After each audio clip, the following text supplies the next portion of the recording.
Usually, you would use keyboard shortcut Windows key and the letter M to minimize all open windows at once.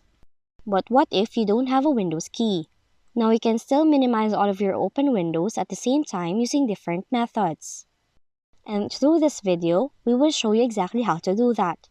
Now first, you can use the desktop buttons. Do it by hovering your cursor over the right corner of the taskbar, click the vertical line, then to maximize the previously minimized windows, click the vertical line again.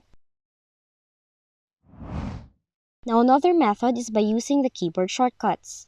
You can click an open window you want to minimize, then press the Alt key, the spacebar key, and the letter N key all together at the same time, and then this will instantly minimize the current window and bring your focus to the next window. Now if the next window you want to minimize is not already in the foreground, you can press Alt, spacebar, and the letter N again until all the windows are minimized. Then to restore a window you have previously minimized, press and hold the Alt key and the Tab key all together to view all open windows.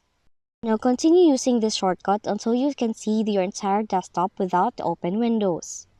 You can also then continue holding the Alt key while lifting your finger from the Tab key. Then press the Tab key repeatedly until you have highlighted the window you want to reopen. Moreover, if you're using other Windows version, you can right-click on the taskbar, then click the option Show the Desktop. Then to bring your windows back into view, you can right-click and select Show Open Windows. And those are the possible ways on how you can minimize all open windows without using the Windows button in your Windows computer.